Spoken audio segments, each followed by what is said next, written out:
Okay, so I'll just do a quick demo of the game I play in Playing Cards IO. It is like a gaming site, so it allows true interactive gaming, and where the players do not see what is in each other's hands. If that makes sense. So when they play with cards, actually, let me take you out of the site so I can just show you what it looks like. When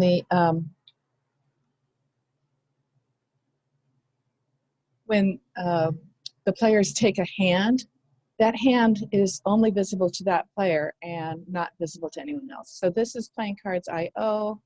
It allows for synchronous play, and it says bring your own chat because it doesn't have any audio. So you have to either be within hearing distance or on some audio platform or video platform. So I play these all the time on Meets and Zoom sessions. So it has ready-made games. You can play backgammon. You can play checkers, you can play chess. So if you go into a ready-made game, just go in.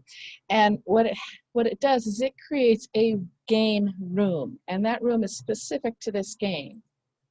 So you and your partner can each go into this game. You can do the share room code, copy it, send it out as a link to another person or to two people to play, and they can play synchronously. So I'm going to go ahead and open up my other game on my incognito window, and so you'll see. But in any case, this room is specific right to this room. So you can't then use this link for multiple people at one time because you can't have 6 people or 8 people or 24 people playing this game. So you have to create the room again and again and again, enter into this game again and again and again for each pair of people. Does that make sense? So the link you create is a room, and for this room, it would be good for 2 people. So then you would make another link for another 2 people. Okay, and you would share it here, get the link and share it. I don't want to go into this one. I'm going to go into this room that I've made. So within Playing Cards IO, you have the various rooms, and go back to the here. You have checkers, chess, crazy eights, cribbage. You have these games already set up, and I don't know how they play Go Fish. That's not how I play at Go Fish. They have matchup, but they have other custom. And here, this is just a regular old deck of cards. You can set up your room however you want to. If you're playing war, if you're playing whatever it is, you can set it up. There are features to set up to customize the room. So what I've done is I've created a custom room, and I put in a custom background. So in the edit table, so this is my game table, I have the option to add various widgets like card decks, like spinners, counters, game pieces, checker pieces, pin pieces, and an automation button like a deal button. So if I have it set up that this is how I want it to deal, you can set up that, and various game boards. But once you get a game board, if I click on it, I have the option to edit the game board. So I just took a checkers room, edited the game board, and put in my custom game board. And it, I needed a URL. I think I couldn't just drop in an image. I needed to create an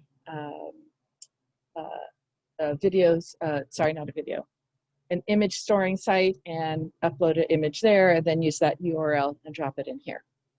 So, and then I added the pieces.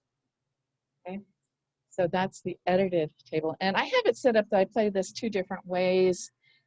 Instead of dice, I put spinners, and I actually still call these dice to my kids.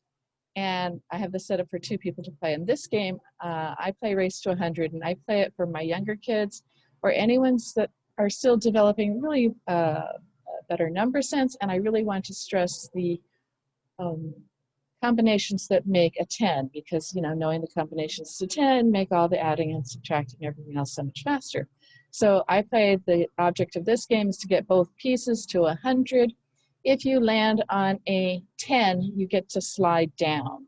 So at each play, we roll 2 dice, and before each play, here we'd say, I need a 10, but I got a 4 and a 5, and I have a choice of I can move 1 4, 1 5, or I can move 1 9. I can do this.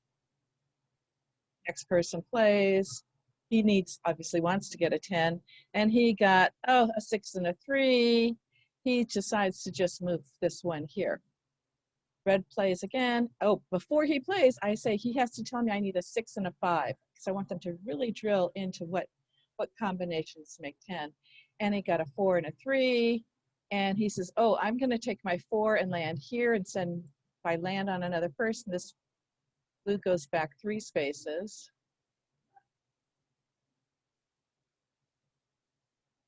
And this one's going to move 3. Blue's turn, he says I need a 4 or a 10. He rolls. He got a 4. He moves to a 10 and then slides.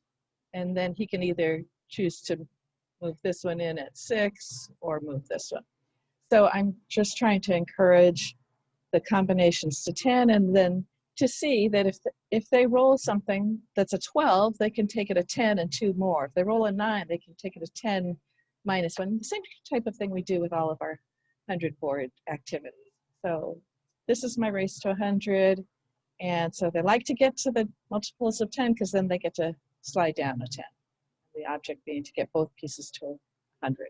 That's one way I play this game. The other way I play Connect 4 with the checker pieces, and I've been playing with 3 dice, and they can add, subtract, multiply, divide, and the object being however you add, subtract, multiply, or divide, you place 1 checker per turn, and the object being getting 4 in a row. So if you roll and you get a 6 1 9, and you can, kids always want to start by saying, oh, that's 16, and they move their piece on 16.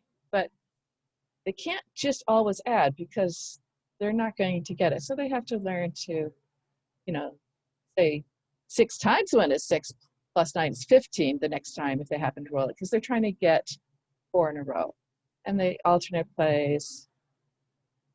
And I've played it where it's a bump, where you can land on another person and kick them off. But generally, we've just been playing it where once you're on, that's it. This one got a 6 9 8, and he says, I want to build down in this area, so I'm going to do 72 plus 6 is 78. I'm playing here. He's going to try to get here. I don't know if that's a good strategy. I actually find the easiest strategies are around in this area, but the kids figure that out as they go. And Blue's turn, and he got a 7 9 10, and let's see, 26 works really nicely, so he's going to move there. Red's turn. Oh gosh, there is no way he is doing anything to get up in this area. He might try to block here. Can he do that? No, can't. What does he want to do instead? And he decides add, subtract, multiplying, and dividing his pieces here, and he moves the object being getting 4 in a row. So this room, I save it, and when I want to use it again, I share the link again. With Playing Cards IO, the room exists for about 2 weeks, and if you're inactive for longer than 2 weeks, the room disappears. So I save a doc with a bunch of my rooms, and I go through, and every week I load up all the rooms and then close them out just to make sure that they stay active. So if you want to use this for more than one person or more than one team, you go to the edit table here, and you have room options, and you can export the room. So I'm going to do it right now. I'm exporting it down here. And then if I want to make this room again, I just import the room. So let's say I come into where was I? Here. And I'll just go into any old, doesn't matter what I'm going to use, because I'm just going to import a room. I go in, start game, enter, using the edit table, room options, import the room, and downloads. Here we go. If I import it,